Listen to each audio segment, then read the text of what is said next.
In 1927, the United States set out to carve 4 60-foot faces into a granite mountain in South Dakota.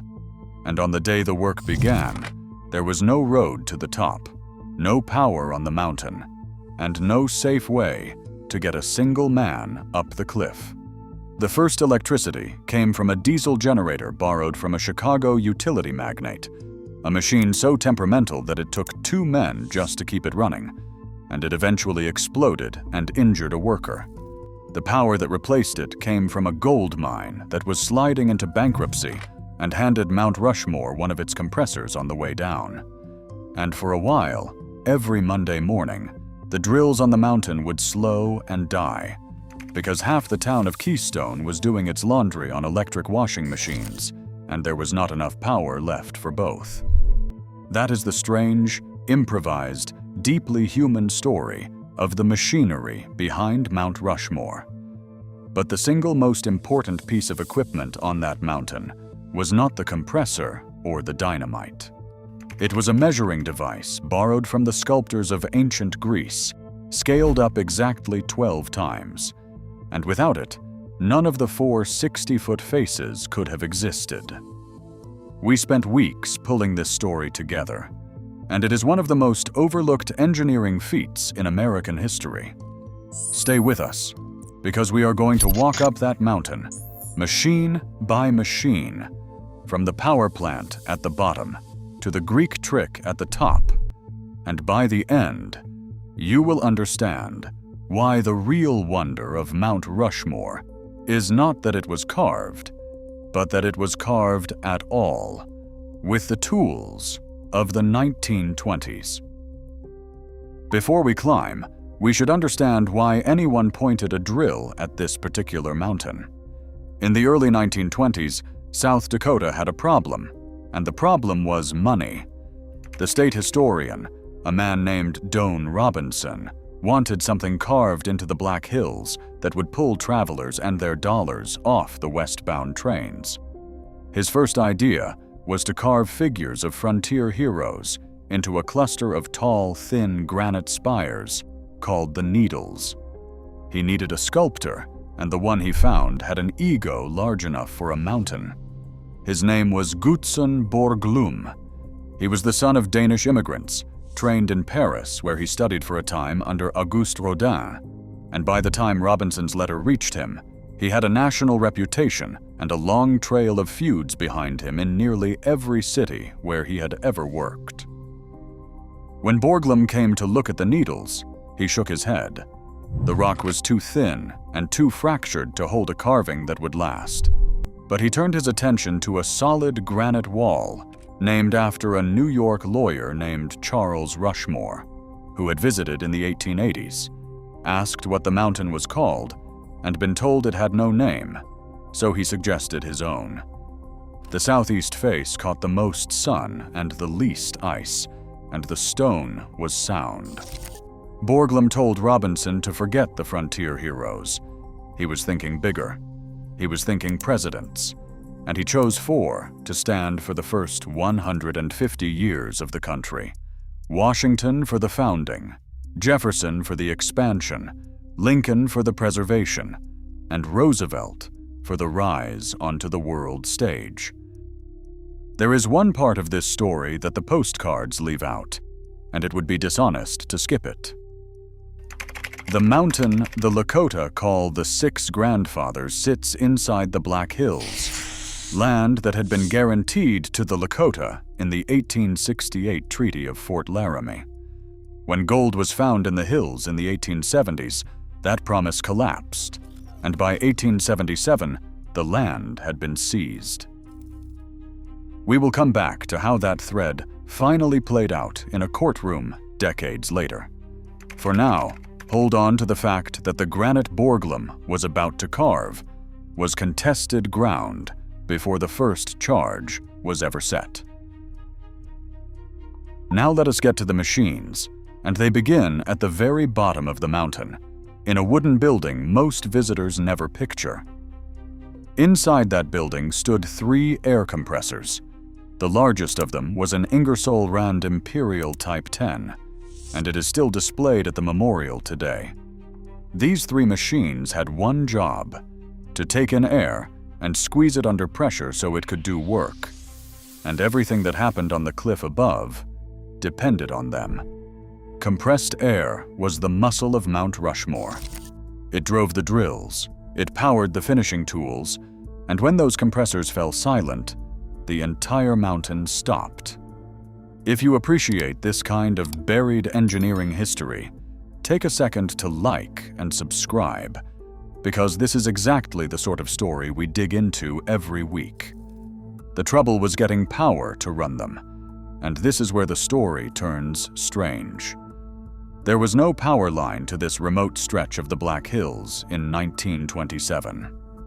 So in the first year, a Chicago utility magnate loaned Borglum a 3-cylinder diesel generator. It was set up near the railroad depot in Keystone, about 3 miles away, because hauling the engine and its fuel up the mountain was out of the question, and the diesel fuel itself had to be produced in Casper, Wyoming, and shipped in by rail. To carry the electricity from the generator toward the site, crews stripped the branches off pine trees, stood the bare trunks up as poles, and strung the lines from tree to tree across the hills. The generator was a constant headache. It took 2 men to nurse it along, and in the end it exploded and hurt one of the workers, and it was abandoned after that first year. The power that replaced it came from the Keystone Consolidated Mines, a gold operation whose plant sat near the famous Holy Terror mine. And here the project's luck ran straight into the project's misfortune, because the mining company was failing. When the Keystone mill burned down around 1930, the company slid into receivership, lost generating equipment, and in the wreckage of its collapse, it simply gave one of its compressors to Mount Rushmore. The monument to 4 presidents was being equipped, in part, with the hand-me-down machinery of a dying gold mine.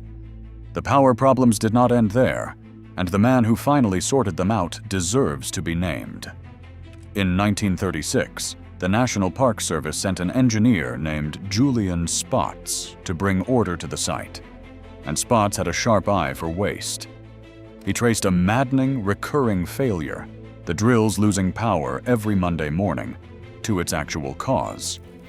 Just about every household in Keystone did its washing on Monday, and a lot of those homes now had electric washing machines, and the combined draw was pulling enough current that the mountain came up short. Rather than try to reschedule an entire town's laundry, Spots had the commission buy a gasoline-powered auxiliary compressor, which more than doubled the number of jackhammers that could run at the same time. He also found the blacksmith quietly tapping into the compressed air line to blow cooling air on himself while he worked, wasting pressure the drills needed, and he replaced that with a simple fan. The permanent answer to the power problem did not arrive until 1939, when a proper power line was finally run to Mount Rushmore and supplied the electricity for the last 2 years of work. From those compressors at the base, the air had to travel up the mountain, and the way it traveled is a detail worth slowing down on. An 1,800-foot pipeline, 3 inches across, ran up alongside the stairway to the top, carrying compressed air to the drills working on the faces. In cold weather, there was a clever wrinkle.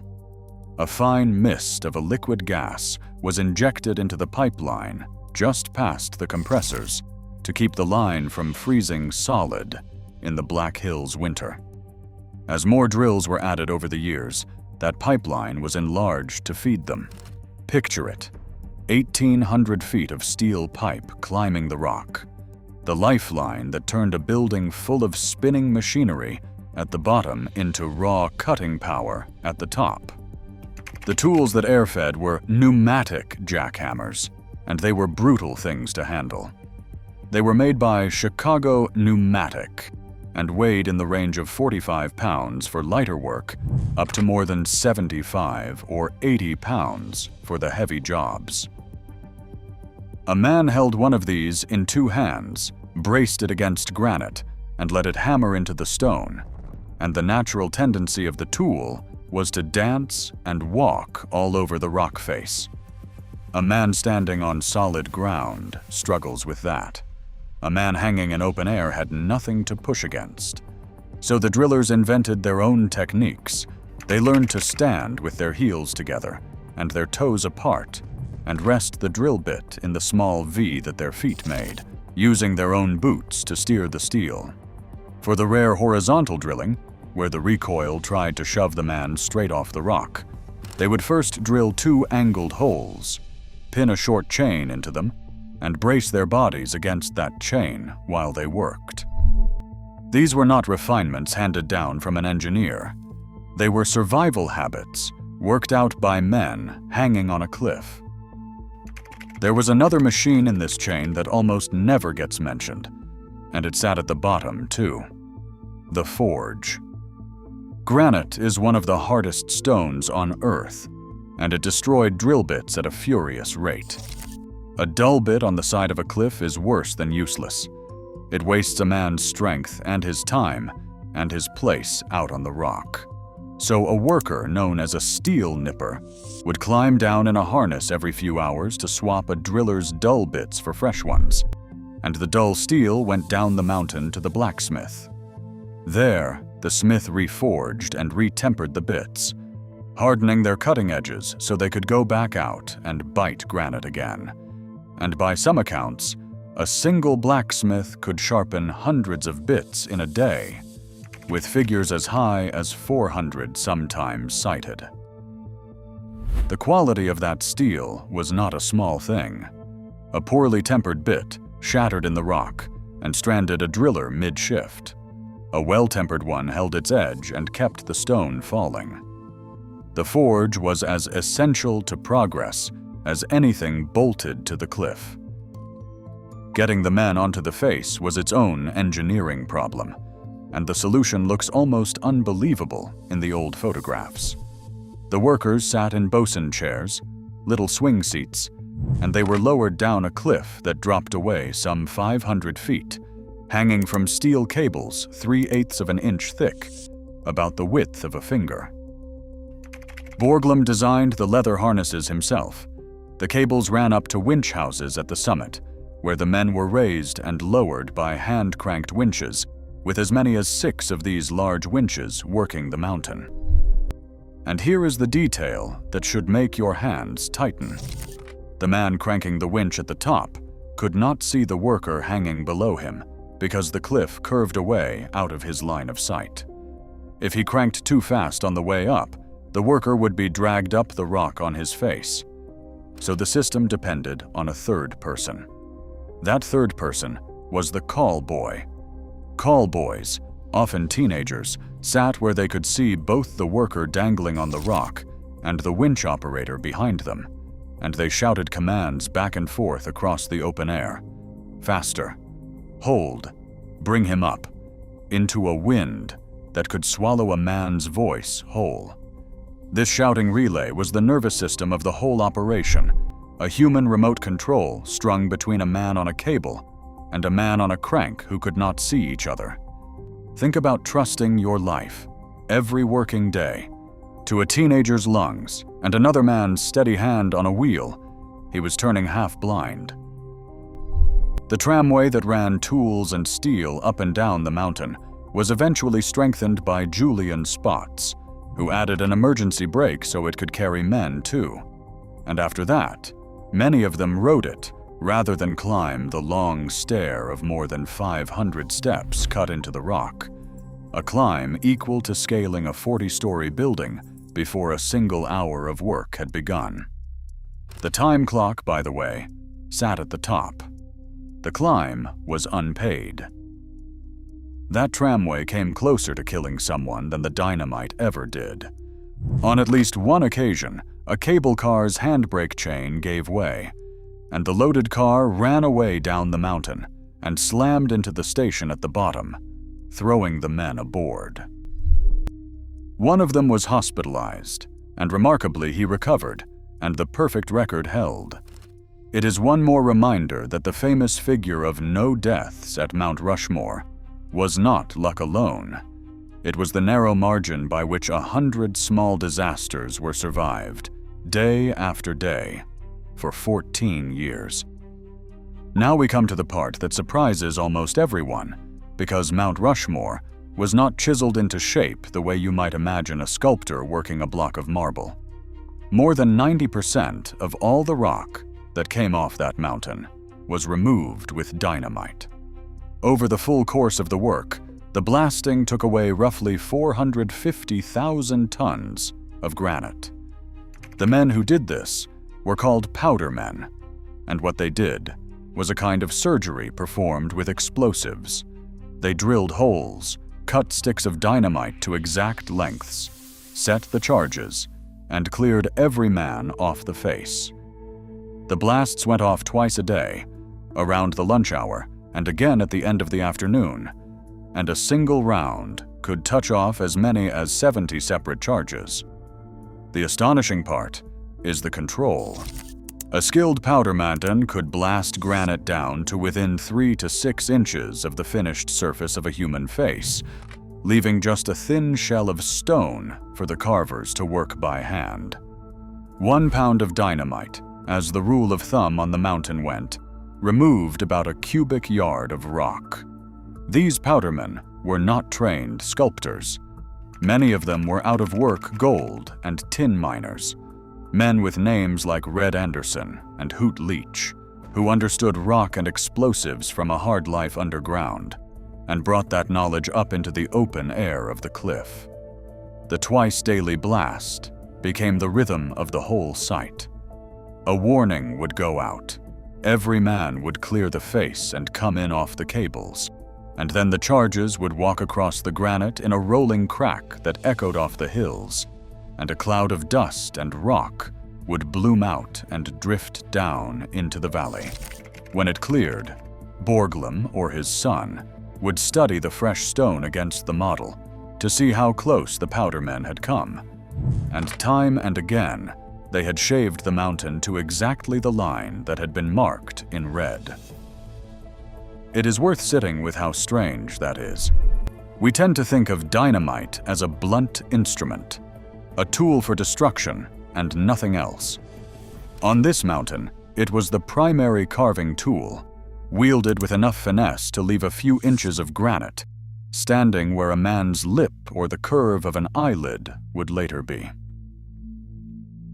If you are enjoying this climb up the mountain, please like and subscribe, because it genuinely helps more people find the men and machines behind monuments like this one.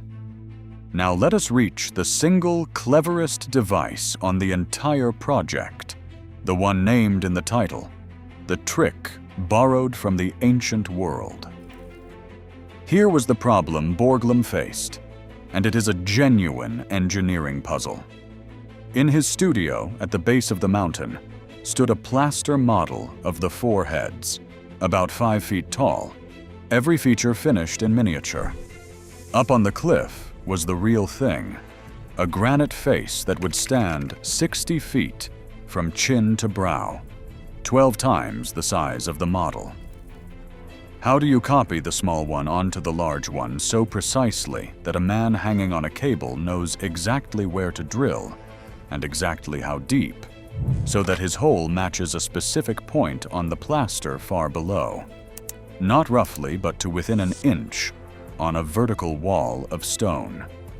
There were no computers, no lasers, no modern surveying gear. There was steel, arithmetic, and an idea that was more than 2,000 years old.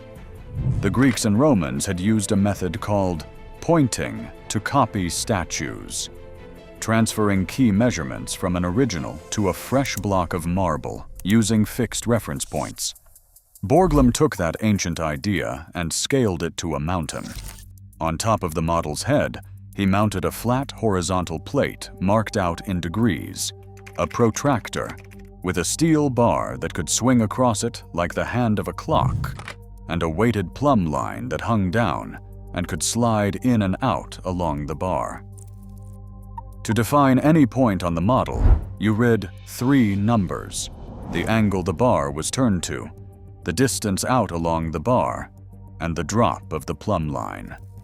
3 numbers, and you had located one exact spot on the plaster face. Then he built the same device 12 times larger and anchored it on top of the corresponding head on the mountain. A great steel boom swinging over a steel protractor with its own plumb line. The same angle, set on the giant version. The same 2 distances, but each multiplied by 12. And the point that the small device found on the 5-foot model, the large device now found on the 60-foot face in exactly the right place. Crews took thousands of these 3-number readings off the studio model, carried them up the mountain, multiplied the distances by 12, and marked the granite in red paint. Here is the brow. Here is the bridge of the nose. Here the eye begins. The mountain was annotated point by point in red before the powdermen ever lit a fuse, and that translation from plaster to stone, done with a protractor and a plumb bob and the number 12, is the trick that made every one of the 4 faces possible. It is the quiet hero of the whole story, and almost nobody who stands in the parking lot looking up has any idea it was ever there. The system was only as good as the hands reading it, and the finest of those hands belonged to a man named Luigi del Bianco. He was an Italian-trained stone carver, and Borglum brought him on as chief carver because he could do something the pointing machine could not. The device could tell a man where the surface of a cheek belonged, but it could not put expression into a face. Del Bianco worked the eyes and the subtle planes that make the 4 heads read as living men rather than blank masks, and he was paid more than anyone else on the mountain for it, on the order of $1.50 an hour at a time, when a laborer made $8 for a whole day. For decades, his role went almost unmentioned in the official story, and only in recent years has the Park Service formally recognized him as the memorial's chief carver. The pointing machine set the geometry.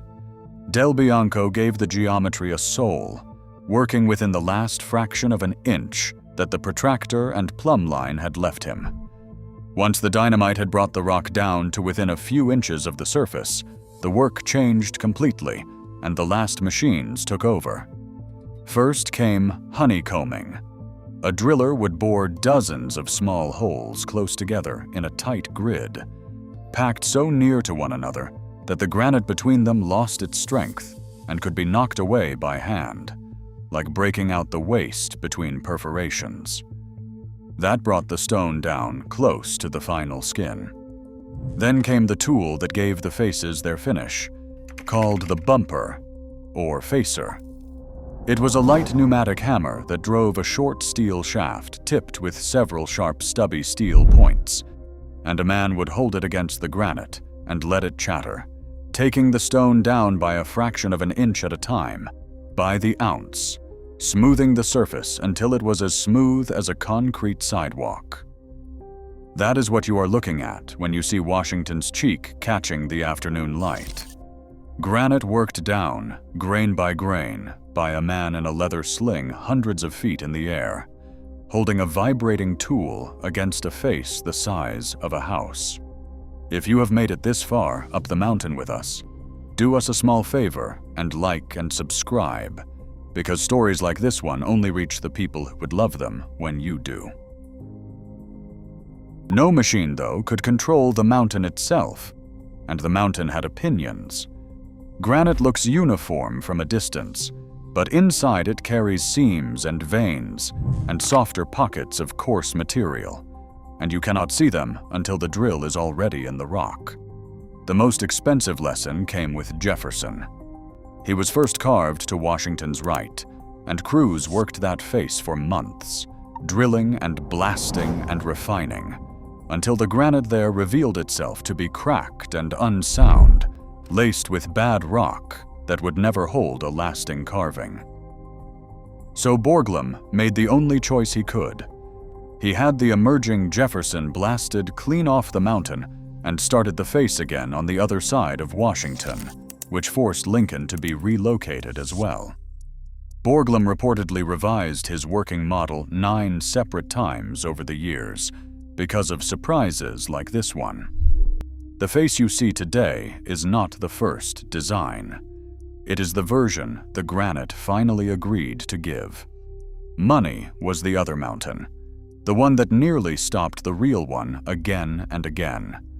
Federal support rose and fell with budgets and administrations and the brutal economics of the Great Depression, and the high country season was short, roughly April through October, so the rest of each year the mountain sat, while Borglum fought with the commission over funds and control. When the money ran thin or the disputes ran hot, Borglum would sometimes simply leave for weeks at a time, and the routine drilling would continue. But the major decisions waited, because only he could read the rock against the model and say where the next great charge should go. He was difficult in every direction. He fired men with no ceremony. He clashed endlessly with the commission. He once asked President Coolidge to write a short history of the nation to be carved into the mountain, then rejected the text when it arrived and said he would write it himself, and then never did. And the space stayed bare. Running quietly underneath all of this, day after day, was the slowest machine of all, and it was inside the men. We have to talk plainly about the dust now, because it is the part the postcards never show. When a pneumatic drill bites into granite, it throws off a fine cloud of crystalline silica, tiny particles of quartz that hang in the air and catch the light. In the early years, much of the drilling was done dry, which put the maximum amount of that dust into the lungs of the men, and they would come off the mountain coated head to toe, often blowing the dust off themselves and each other with the same compressed air that ran the drills. Now here is where an honest account matters, and where we are going to be careful with you, because there is no documented count of Mount Rushmore workers who later died from the dust, and we are not going to invent one. What we can say is that the conditions on that mountain in the dry drilling years were exactly the conditions known to cause a disease called silicosis, a slow scarring of the lungs with a very long fuse, a sickness that can take years or decades to show itself. We know what those conditions could do, because the country learned it in the most terrible way at almost the same time. Far away in West Virginia, between about 1930 and 1931, workers were driving the Hawk's Nest Tunnel through rock heavy with silica, drilling dry, with little protection. By the National Park Service account, silicosis claimed the lives of at least 764 of those tunnel workers, in one of the worst industrial disasters in American history, and some estimates run far higher. That national tragedy is the backdrop against which the Mount Rushmore drillers were breathing their own granite dust. As the 1930s went on, awareness grew, and wet drilling, which uses water at the bit to hold the dust down, came into more consistent use on the mountain. But the early dry years had already happened. The official record of Mount Rushmore counts not a single death during construction, and on the mountain itself that is true and remarkable. What the record does not follow is what some of those men carried home in their chests, and that silence is its own kind of fact. The end came in stages. Lincoln's face was the last of the 4 completed in full, finished in the late 1930s. In 1938, Borglum began blasting a tunnel about 70 feet into the canyon wall, behind the heads, meaning it to become a grand hall of records, a vaulted chamber to hold the founding documents and the story of the nation, reached by a great granite stair. As war loomed in Europe, the government ordered the hall set aside until the faces were done, and the money to finish it never came back. On the 6th of March, 1941, Gutzon Borglum died of complications after surgery in Chicago at 73. His son Lincoln, who had worked the mountain for years and knew the men and the machines, took over and finished what refinements the time and funds allowed, and closed the site on the 31st of October, 1941. A few weeks later came Pearl Harbor, and whatever money might have returned to the Black Hills went to the war instead. The Hall of Records stayed an unfinished tunnel for the rest of the century. So here is what those machines built. 4 faces, each about 60 feet tall, Washington's nose alone running some 20 feet long. Roosevelt's eyeglasses are suggested in stone that allowed almost no margin for error, shaped by men hanging on finger-thick cable, guided by 3 numbers and a protractor, and the number 12. The carving can be seen from 60 miles off on a clear day. The particular granite of this mountain erodes at something like 1 inch every 10,000 years, which means that Washington's face will still be recognizable millions of years from now. These 4 men will outlast the pyramids, and almost certainly the civilization that carved them. The tools survived too, and you can see them today in the museum at the base: the winches, the compressors, the drills, the bosun chairs, the leather harnesses, the steel of the pointing devices. The cables carry the wear of cables that once held men over a drop. The chairs really are the size of a child's swing, and seeing them in person makes the scale of what was asked suddenly real. And in 1998, a small piece of Borglum's last dream was finally carried out, when 16 porcelain enamel panels carrying the words of the Declaration of Independence, the Constitution, and the story of the carving were sealed in a teakwood box inside a titanium vault under a heavy granite capstone, set into the floor of that unfinished tunnel behind the heads. Not the grand chamber he imagined, but a message left for whoever comes after us, explaining who did this, and how, and why. And that contested ground we started with did finally reach a reckoning, though not a resolution. Into 1980, the Supreme Court ruled that the taking of the Black Hills had been unlawful and ordered the United States to pay the Sioux more than $100 million in compensation. The Lakota refused the money. They wanted the land returned, not paid for.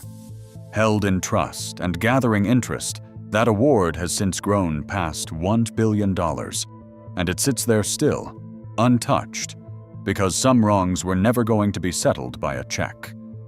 More than 2 million people visit Mount Rushmore every year. They look up and they see 4 presidents in stone. Very few of them picture the 3 compressors in the building at the bottom, or the 1,800 feet of pipe carrying air up the rock, or the failing gold mine that powered it, or the teenager on a ledge shouting into the wind so a man at a crank he could not see would know when to stop.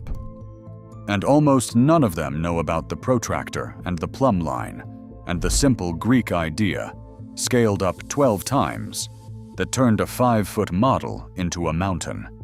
The granite will outlast everything we know. The story of the machines that shaped it, and the men who ran them for $8 a day, wears down far faster than the stone does. If this is the kind of history you want more of, the kind that remembers the machinery behind the monument, like and subscribe, and we will see you on the next one.